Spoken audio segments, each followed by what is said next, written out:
Si prendeva cura della madre 98enne ogni giorno e, come spesso faceva, quella sera aveva deciso di passare la notte nella sua casa di Via Mori 17 a Cherubine di Cerea, nella Bassa Veronese. In quella stessa casa madre e figlia hanno trovato la morte, uccise dal fumo di un incendio che non gli ha lasciato scampo. L'allarme, lanciato attorno alle 20 dai vicini di casa che hanno visto fuoriuscire fumo dall'abitazione, ha mobilitato vigili del fuoco, carabinieri e sanitari del 118. Un intervento rapido e massiccio che però non è bastato. All'interno dell'abitazione a 2 piani i soccorritori hanno trovato senza vita la 72enne Luisa Ziviani e la madre Carmela Dian, di 98. Oggi essere qui a pensarli e a pensare a questa tragica fine, insomma, fa male a tutta la comunità. Credevano nella famiglia, la dimostrazione era anche quella appunto del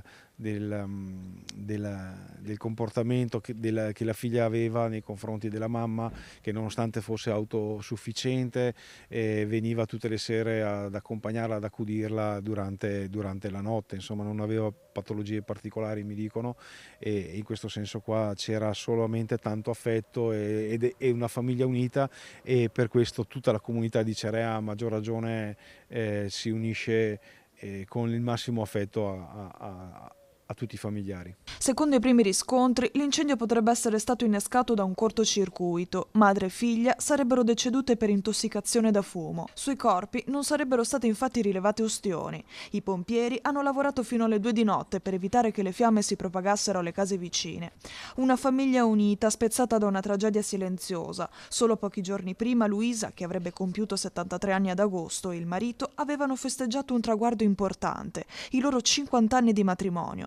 Proprio il figlio della coppia sarebbe stato il primo ad arrivare in Via Mori, davanti alla casa dove fino a qualche giorno prima rideva e scherzava con mamma, papà e nonna Carmela. Proprio pochi giorni fa in Arexp ci siamo tenuti una cerimonia pubblica e avevo avuto modo di conoscere la figlia Luisa e suo marito, proprio per celebrare il 50° anniversario di matrimonio, ed era stato un momento, anche se breve, intenso e significativo per sottolineare il valore alla quale anche loro credevano della famiglia.